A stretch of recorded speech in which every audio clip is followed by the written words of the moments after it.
আপনার কি প্রায়ই সকালে উঠেই মনে হয় মাথাটা আগে থেকেই ভারী, কিচ্ছু করতে ইচ্ছে করছে না, অথচ কারণটা ঠিক বুঝতেও পারছেন না? আমারও হতো। আসলে সমস্যাটা কেবল ঘুমের না, সমস্যাটা কেবল কাজের চাপেরও না। সমস্যাটা হলো আমরা প্রতিদিন এত বেশি জিনিস বহন করছি, এত বেশি তথ্য গিলছি, এত বেশি সিদ্ধান্ত নিচ্ছি যে মস্তিষ্ক আসল কাজ শুরু করার আগেই ক্লান্ত হয়ে পড়ছে।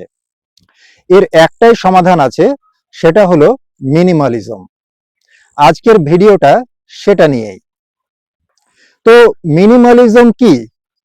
মিনিমালিজম হলো একটি জীবন দর্শন যেখানে মানুষ ইচ্ছাকৃতভাবে কমকে বেছে নেয় যাতে বেশি পেতে পারে। অর্থাৎ কম জিনিস, কম ব্যস্ততা, কম বিক্ষেপ এবং বিনিময়ে বেশি স্বাধীনতা, বেশি অর্থবহ সময়, বেশি মানসিক শান্তি। মিনিমালিজম অর্থ কমকে বেছে নেওয়ার মাধ্যমে আপনি আপনার মনকে বা ব্রেনকে যদি শান্ত রাখতে চান, তাহলে একটি প্রশ্ন করা শিখতে হবে। এই জিনিসটা, এই সম্পর্কটা, এই অভ্যাসটা কি আসলেই আমার জীবনে প্রয়োজন আছে? প্রশ্নটা আমি আবার করছি, ভালো করে খেয়াল করুন। এই জিনিসটা, এই সম্পর্কটা, এই অভ্যাসটা কি আসলেই আমার জীবনে কোনো প্রয়োজন আছে? যদি উত্তর হয় হ্যাঁ, তাহলে সেটা জীবনে রেখে দিন। যদি উত্তর হয় না, তাহলে সেটা জীবন থেকে ছেড়ে দেওয়াই হলো মিনিমালিজম। মিনিমালিজম শিল্প, স্থাপত্য, ফ্যাশন, ডিজিটাল জীবন সর্বত্র প্রযোজ্য, কিন্তু সবচেয়ে গভীর প্রভাব পড়ে মানুষের মানসিকতা ও জীবনযাপনে। মিনিমালিজম আপনার জীবনকে কিভাবে সুন্দর করতে পারে, আজকে সেটা নিয়েই কথা বলবো। মানুষের জীবনে মিনিমালিজম অর্থাৎ কমকে বেছে নেওয়া কেন প্রয়োজন? ধরেন আপনার ঘরে অনেক জিনিস, এত বেশি যে প্রতিদিন কিছু না কিছু খুঁজতে হয়। চাবি কোথায়, চার্জার কোথায়, সেই বইটা কোথায় রাখলাম। এই যে প্রতিটা খোঁজা ছোট মনে হয়, কিন্তু মস্তিষ্ক প্রতিবার একটু একটু করে শক্তি খরচ করে। দিন শেষে এই ছোট ছোট ঘটনাগুলো মিলে একটা বিশাল মানসিক ক্লান্তি তৈরি করে। মিনিমালিজম বলে, যা দরকার নেই সরিয়ে দাও। ঘর যখন পরিষ্কার ও সংগঠিত, মস্তিষ্ক সেই খোঁজার চাপ থেকে মুক্তি পায়। আবার একটা জিনিস খেয়াল করেন, আজকের দিনে সকাল থেকে রাত পর্যন্ত নানান তথ্যের বন্যা। ফেসবুকে স্ক্রল করলে রাজনীতি, দুর্ঘটনা, কারো বিয়ের ছবি, কারো ক্ষোভ, কারো আক্রোশ, সব একসাথে। এর বেশিরভাগই আপনার জীবনের সাথে সরাসরি সম্পর্কিত নয়, তবুও মস্তিষ্ক সেগুলো প্রসেস করছে, প্রতিক্রিয়া দিচ্ছে, শক্তি খরচ করছে। মিনিমালিজম অর্থাৎ কেবল প্রয়োজনীয় অংশটুকু বেছে নেওয়া বলে, সব তথ্য গ্রহণ করতে হবে না। যা আপনার জীবনে মূল্য যোগ করে না তা ছেঁটে ফেলুন।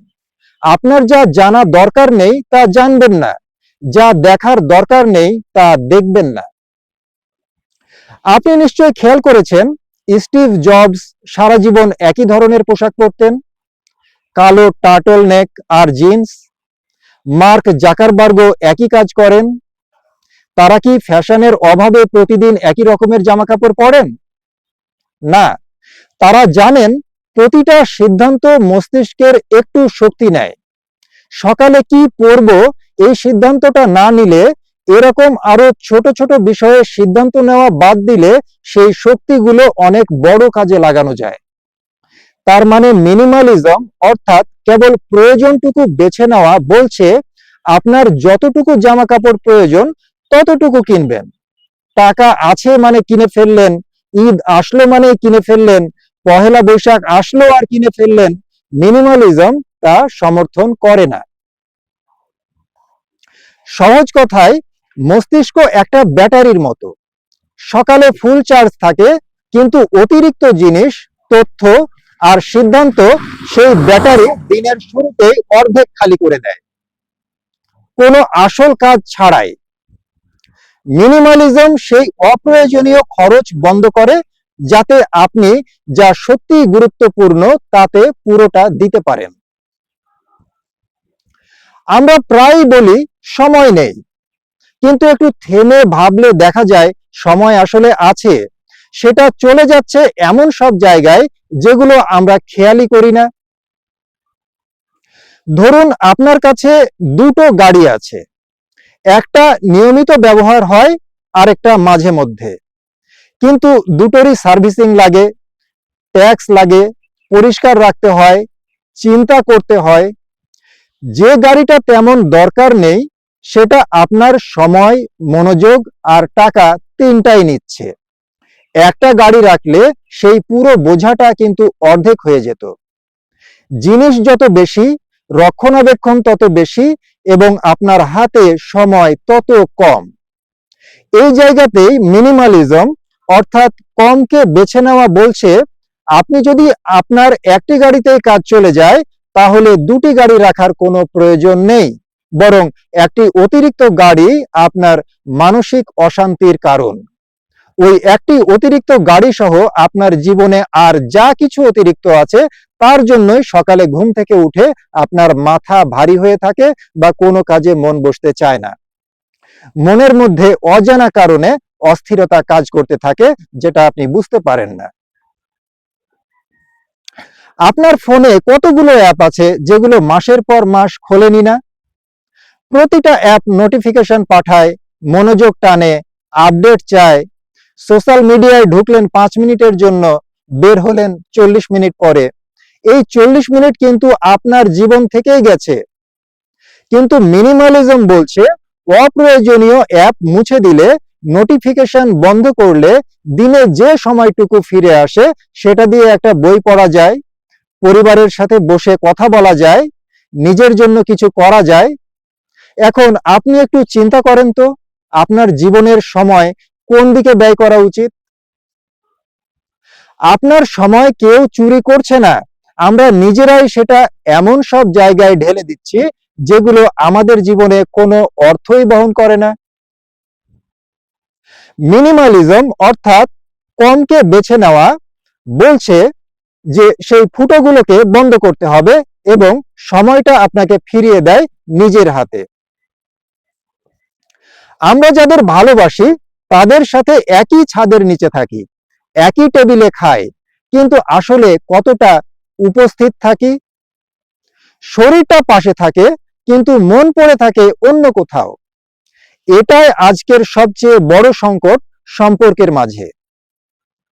যেমন ধরেন একজন বাবা সন্ধ্যায় বাড়ি ফিরলেন, সন্তান দৌড়ে কাছে এলো, কিন্তু বাবার মাথায় তখন ঘুরছে আগামীকালের মিটিং, ইএমআই এর হিসাব, নতুন ফোনটা কেনা হবে কিনা তার চিন্তা। সন্তান কথা বলছে, বাবা শুনছেন, কিন্তু আসলে শুনছেন না। তিনি সন্তানের প্রতি মনোযোগ দিতে পারছেন না। এই দৃশ্যটা অনেক পরিবারেই প্রতিদিন ঘটছে। এখন বাবাটা যদি আপনি হন তাহলে কি আপনার মনে অনুশোচনা হয় না যে আপনি আপনার সন্তানকে পূর্ণ মনোযোগ দিতে পারছেন না? এই জায়গাতেই মিনিমালিজম অর্থাৎ যতটুকু প্রয়োজন ততটুকুর ব্যবহার বলে যখন জিনিসের পেছনে ছোটা কমে, আর্থিক চাপ কমে, মাথার ভেতরের তালিকা ছোট হয়, তখন বাড়ি ফেরা মানে সত্যিকার অর্থেই বাড়ি ফেরা হয়। সন্তানের কথাটা তখন কানে নয়, মনে পৌঁছায়। বাবা হিসেবে আপনি কি আপনার সন্তানের কথা মন দিয়ে শুনতে চান না? আজকাল আমাদের সোশ্যাল মিডিয়ায় 500 বন্ধু, কিন্তু মন খারাপের রাতে ফোন করার মতো আমরা একজনকেও খুঁজে পাই না, কারণ আমরা সবার সাথে একটু একটু করে আছি কিন্তু কারো সাথে পুরোপুরি নেই। মিনিমালিজম অর্থাৎ কমকে বেছে নেওয়া সম্পর্কের ক্ষেত্রেও একই কথা বলে। 500 অগভীর সম্পর্কের চেয়ে 5টা গভীর সম্পর্ক অনেক বেশি মূল্যবান। যখন আপনি কম মানুষের পেছনে বেশি সময় দেন তখন সম্পর্কগুলোর শিকড় মজবুত হয়। দুজন মানুষ একসাথে বসে আছেন, দুজনের হাতেই ফোন, কথা হচ্ছে কিন্তু চোখাচোখি নেই, আই কন্ট্যাক্ট নেই। এই মুহূর্তটা দুজনের জীবন থেকেই চলে গেল, কিন্তু কোনো স্মৃতি তৈরি হলো না। আজ থেকে 10 বছর পরে আপনি কোনো স্মৃতি মনে করতে পারবেন না যে বন্ধুর সঙ্গে কি গল্প করেছিলেন। আপনি তো মোবাইল ফোন স্ক্রলিং এ ব্যস্ত ছিলেন, গল্প তো সেভাবে হয়নি। মিনিমালিজম অর্থাৎ যতটুকুর প্রয়োজন ততটুকুর ব্যবহার আপনাকে শেখায় ফোন রেখে, নোটিফিকেশন বন্ধ করে শুধু সামনের মানুষটার দিকে মনোযোগ দেওয়া। এই ছোট্ট কাজটাই একটা সম্পর্ককে সম্পূর্ণ বদলে দিতে পারে। আপনার এই সম্পর্ক থেকে তৈরি হবে এমন কিছু স্মৃতি, যখন 10 বছর পরে আপনার মোবাইল ফোন স্ক্রলিং করতে ভালো লাগবে না, কিন্তু এই স্মৃতিগুলো হাতড়াতে খুবই ভালো লাগবে। তাহলে আজকে যদি আপনি আপনার প্রিয়জনের সাথে স্মৃতি তৈরি না করেন, তাহলে আপনার প্রিয়জনের অনুপস্থিতিতে আপনি কোন স্মৃতি হাতড়াবেন? সম্পর্ক গভীর হয় সময়ে নয়, মনোযোগে। আপনি কতক্ষণ পাশে আছেন সেটা বড় কথা নয়, কতটা উপস্থিত আছেন সেটাই আসল। মিনিমালিজম অর্থাৎ প্রয়োজনীয় অংশটুকুকে গুরুত্ব দেওয়া সেই উপস্থিতির জায়গাটুকু তৈরি করে দেয়। ভিডিওর শুরুতে আমি জিজ্ঞেস করেছিলাম, সকালে উঠেই মাথা ভারী লাগে কেন? কোনো কাজ করতে ইচ্ছে করে না কেন? এখন উত্তরটা আপনি জানেন। কারণ আমরা প্রতিদিন এমন হাজারটা জিনিস বহন করছি যেগুলো আমাদের জীবনে কোনো অর্থ বহন করে না। সেগুলো আমাদের সময় নেয়, শক্তি নেয়, মনোযোগ নেয়, কিন্তু বিনিময়ে কিছুই দেয় না। মিনিমালিজম সেই বোঝা নামিয়ে রাখার সাহস দেয়। জীবনটা আসলে অনেক ছোট। এই ছোট্ট জীবনে আমরা কত কিছু জমাতে চাই, জিনিস, সম্পদ, স্বীকৃতি, সাফল্য, কিন্তু জমাতে জমাতে একসময় টের পাই জিনিসগুলো আমাদের কাছে নেই। আমরা জিনিসগুলোর কাছেই আটকে গেছি। মিনিমালিজম আপনাকে সন্ন্যাসী হতে বলে না, সব ছেড়ে দিতে বলে না, শুধু একটাই প্রশ্ন করতে বলে, এটা কি আমার জীবনে সত্যিকারের কিছু যোগ করছে? যদি করে, রাখুন, আঁকড়ে ধরুন, যত্ন নিন। যদি না করে, ছেড়ে দিন নির্ভয়ে।